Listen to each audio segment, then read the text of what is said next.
Hello survivors, welcome to another Path of Exile 2 video. In today's video we're going to be talking about a couple of things that you may or may not have known about the game. They are a little bit of tips and tricks and some things that may help you. Now the first thing that we are going to be speaking about is the mapping, the map device. A couple of things, the world, the overworld. As you can see, there are a whole lot of different things. The first time you ever played or even afterwards, if you don't pay attention and learn it, you just kind of look at them and you'd be like, okay, this is this and this is that. But what is everything? Now, usually if you click on an area and you then hover over the symbols, it will tell you what they are. Unfortunately, you cannot do this if you don't have access to that map area just yet. So let's see over here, I don't have access to it. I cannot hover over it. If I try and move the mouse, it disappears. It's only when you click on it. So in the beginning of the game, we were all like, okay, well, you know, what do these things do? We had to either look up the video or we had to unlock that area to find out what it was. A lot of people do not know that in the top left corner, if you click on the R, you can actually see a map legend, which tells you what absolutely everything does for that area or for that symbol, and so on and so forth. So it shows you we've got wandering traders, hideouts, unique maps, corruptions, rituals, expeditions, and so on and so forth. So it's just a little bit of a, you know, a legend that's there that you may or may not have noticed. That is a little eye on the top left over there that a lot of people have missed. I missed it myself, and a friend actually told me about it, and I was like, wow, okay, why did they put it there? Or why not say something a little bit more? But anyway, it was what it is. Now, if you've been looking at your map and you're like, oh, broken, you're so lucky, you actually have a citadel. That's what we're going to be talking about next, is the actual citadel. Now, when you finish a citadel, you get a drop of 3 fragments depending on the citadel itself. Each fragment is worth a different amount of money. You get the ancient crisis fragment, the faded crisis fragment, and the weathered crisis fragment. And you're thinking to yourself, well, broken, why do you even need to do the citadels to get the fragments? Well, you don't have to. You can buy them, you can purchase them. But if we click on this one, for instance, as you can see, if I say, okay, well, I've got a couple of exalts, I got 150 exalted orbs, let me buy one. I click on that. It's actually 207 exalted orbs for a single fragment, and that's for the faded crisis orb. So what happens when we have, you know, things like this running, you don't want to lose your citadel, because you're going to get one of these fragments, and if you don't want to do the final boss fight and you get the faded crisis, you're going to be in a lot of bang for your buck. You get 200 free exalted orbs for doing it. This one is 58 exalted orbs for the ancient crisis fragment, and then the final one, the weathered crisis fragment, is 54 exalted orbs. So you do want to make sure that you do not die in your citadels. As we know, when you are playing with your maps, when you go and do a map like this case, I actually died over here in a ritual. I don't remember the details, but anyways, I died here. It says, well, in this case, I've got a map open over it, but as you can see, it says map in progress. If you do die in a map, it then says map attempted, and it allows you to do it a second time, but you lose out on the bonuses of the map. So in this case, like here, we would have delirium and irradiated. If I died the next time we redid the map, we would lose out on the delirium as well as the irradiated, but would still be able to finish the map and then progress to this node over here. Now, in a citadel, if you die, it says map attempted. It stays blue, but it does not allow you to ever click on it again. Once you have attempted it and you die, you lose the citadel and you need to find another one somewhere else in your map, and you can only do them on tier 15. And by the time you get to tier 15, you should have had all of these nodes or some of these nodes over here, which give you +1 to map boss difficulty.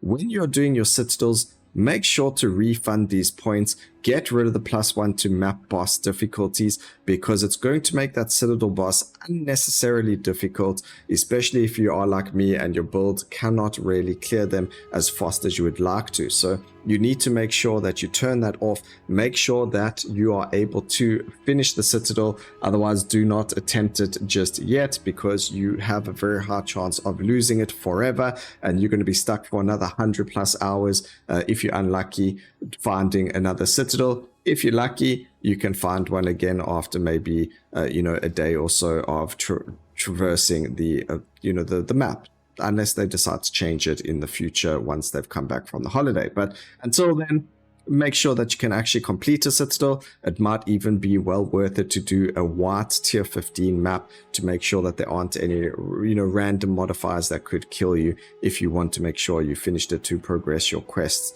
or the quest tracker.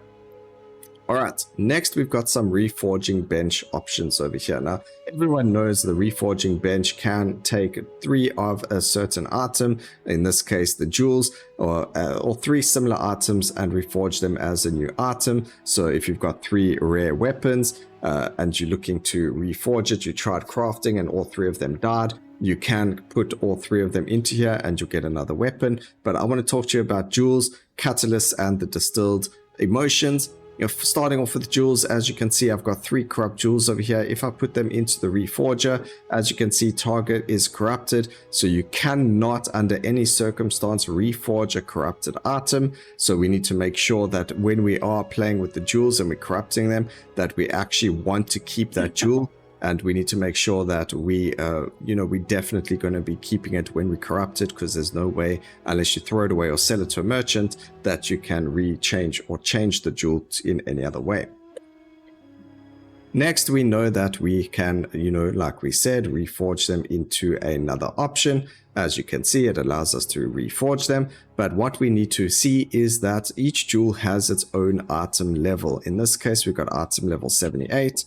Item level 71 and item level 62. Now what the Reforger does is it's going to reforge these items and it's going to give you the lowest item level that you have put into the Reforger. Now this is very important because some prefixes and suffixes are weighted depending on the level of the item. So there are some prefixes and suffixes, at least in Path of Exile 1, this was more prominent, but there were some suffixes or tiers of, suffixes that you could only get, implicits, prefixes and suffixes.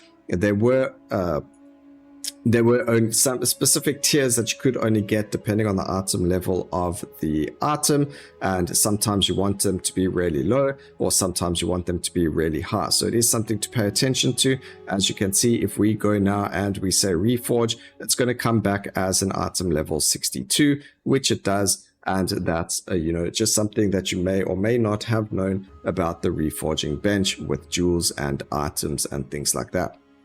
Another thing that you may not have known is you can either put them into the Reforger like this. Some items, jewels have to go in sockets, but the items that are stackable, in this case the breach catalyst, if we put them in, you can either put them into one slot, but it's actually faster to go and just put them into a stack like this. So let me just quickly go see if we have a higher stack of something else that we may not want over here. So over here we got 7 of the mana one. I actually might want that one, so here we can go with this. It enhances life. Let's actually go with, we'll do the life one just so we can show you all. So what happens over here is if we go to the Reforger, there's 2 options. One, you can go over here and you can go and put them over there and wait and then reforge. The other option is to actually just keep them all stacked as one thing. When you click reforge, it's going to actually, randomize what option you get back. So in this case, we got the Ul Natul Catalyst. And if we want to reforge again, all we have to do is take that to our inventory, and without changing anything else, we can actually reforge again. And in this case, we got a Neural Catalyst for increased mana. So that's something that you may not have known. You could, separate them, or you can just have them all in a stack of however many. In this case, they have a stack of 10. So you could put 30 of them in at a single time and just spam reforge, control left click, reforge, control left click to put it into your inventory. This brings us to the next part, which is actually the distilled emotions. Now, distilled emotions have a different tiering to them as well. If we go to Delirium, you can see we got ire, guilt, greed, paranoia, envy, disgust, despair, fear, suffering, and isolation. The distilled isolation is going to cost you 400 exalted orbs, and they change depending on which one you're looking at, 130 and so on and so forth. Distilled fear, 52.9 and so on and so forth. They get more expensive as they become different. Now, what you can do is, let's say I have the 3 distilled ire, and I play a lot of low level tier maps. and I get like 6 rewards on the delirium, we'll end up getting 6 of the distilled ire, or let's say we get 6 distilled guilt, or 3 distilled guilt. What happens is the same as the catalyst. You can just stick it into the Reforger, and what it's going to do is we're going to go and upgrade this to the next distilled emotion. So after guilt, I believe it is paranoia. So when we click on the reforge, it reforges it, and in this case it was to greed, not paranoia. Very similar color, but in the end you can go all the way from the distilled ire all the way up to the next one. So in this case over here, as you can see, I've got 2 greed. Once I get 6 greed, I will be able to get 2 more distilled paranoia, and that will give me another distilled despair. Once I have 3 distilled despair, I will be able to make it into the next distilled emotion, which will be a lot more expensive. And eventually, if you keep doing that, you can actually make a lot of profit from doing that.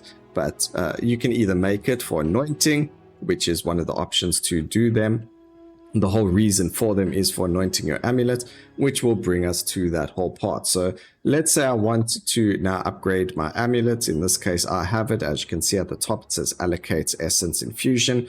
What you do is you right click on the distilled emotion, and it's going to open up this instilling board, or whatever you want to call option. And if I put these into the distillery over here, and I put something else in there, as you can see, we get Arcane Alchemy with Envy, Greed, and Greed. If you change the way that they are, this one doesn't have any distillery options. This one is freedom of movement. So if you open up your passive tree and you look at all of your nodes, normally on the big nodes over here, if you hold down Alt, they will give you what distilled emotions you need. You can either look at the picture, or it will tell you at the bottom which ones you need. And this can happen for a majority of these bigger nodes. It isn't for the smaller nodes, it's only for the big ones, but there are going to be a lot of them that don't have the option to do it. You also can't do it for these big ones over here, these big notables over here. It's only for these notables along the tree. And again, not every single one of them has it, but a majority of them do have the option of upgrading your amulet to get to a point where you don't have to spend skill points to get that specific node. And in my case, a good example is I wanted energy shield recharge rate, and I thought we would just distill this, get ourselves a little bit more intelligence with the energy shield recharge rate, and I don't have to put the 5 points into it when I'm leveling up. But when we hit level 95, we can put it there and move this to something else in the future kind of idea. Alright, next we've got something to do with minions and your characters. Something interesting about them is if we take a look at our skills over here, if we take a look at Firewall, we're sitting on 349 DPS for it. And if we look at our minion, we've got a basic attack of 4,172. If we go into this map, I do want to show you that this map does have a curse active on it. So the map curse is enfeeble. This makes it so that we deal 15% less damage. As we saw, our Firewall had 326 damage in the beginning. It has gone down to 296. So your spells do get decreased damage when you have enfeeble. However, because minions count as allies and not necessarily as a spell or as an attack or whatever the case may be, they do not lose any damage from the enfeeble. They actually stay at the exact same amount. So something really cool is our character themselves will be cursed. However, allies do not get cursed, so therefore minions do kind of benefit from you being cursed. Not benefit, but they don't not benefit from it. So usually your character will be dealing less damage depending on the curse, or be slower, or whatever the case may be, have less action speed. It doesn't matter, they're all different curses, vulnerability, so they take more damage. All of that affects your actual character. None of it will affect your minions themselves, and that's really cool when you are playing with a minion build, is you don't actually need to worry about this map is your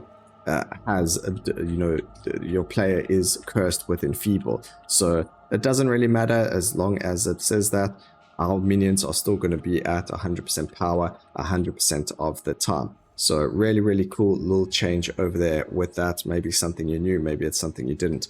So that's everything I have for you today. Let me know what you guys thought about it. Let me know if there's anything that you haven't seen before in a video that you may have known that's a little bit of a tip or trick in the game. And I hope you guys enjoyed the video. Please remember to like, comment, and subscribe for more videos like this in the future. And always remember, keep safe, survivors. Until next time, cheers.